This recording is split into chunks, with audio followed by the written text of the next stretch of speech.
See, what the disciples didn't understand is they thought that Jesus had come to overthrow the Roman oppressive government. They thought that Jesus had come to do away with the corrupt religious system, the chief priests and the Pharisees that had overtaken their temple.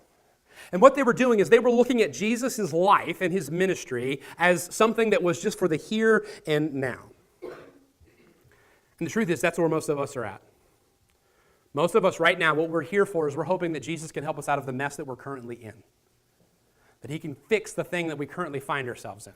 That he can fix the broken relationship that we currently find ourselves in. You know how I know this? Because as a pastor, I see people come with a broken situation, and they need Jesus in this moment, they need Jesus in this situation, and then somehow the circumstances, because they start to obey, and they start to experience some freedom and some grace, and the circumstance changes, and they leave, because they got what they needed. And we look for Jesus to fix this thing that we're facing right now. I want Jesus to make my paycheck into the last to the end of the month. And I want Jesus to fix my wife because she's the problem, or fix my husband because he's the problem. And if I can drag him to church, I will, so that Jesus can fix him and fix what's wrong in my life. And the disciples are hoping that Jesus is going to fix what's broken in their society in that moment. And that's not why Jesus came.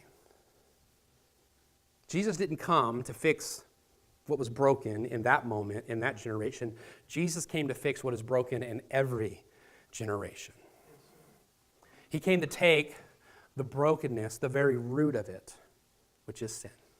You know, right now it's spring, and so perhaps in your yard you've had some tulips, or you've had some things pop up that you haven't seen in months. Because even though you mowed it over last year, that bulb, that root system is still there. And when springtime comes, it springs forward again. And sin is that in our lives. And if it's not dug up and dug out, if it's not conquered, it'll just constantly bring these effects, constantly bring these impacts into our lives, generation after generation after generation. And Jesus didn't come to fix the broken system of their temple or the broken system of the oppressive Roman government. He came to conquer sin for all generations. And when the disciples saw that Jesus conquered death and rose from the dead, they began to understand what it was that he was doing through the story of time.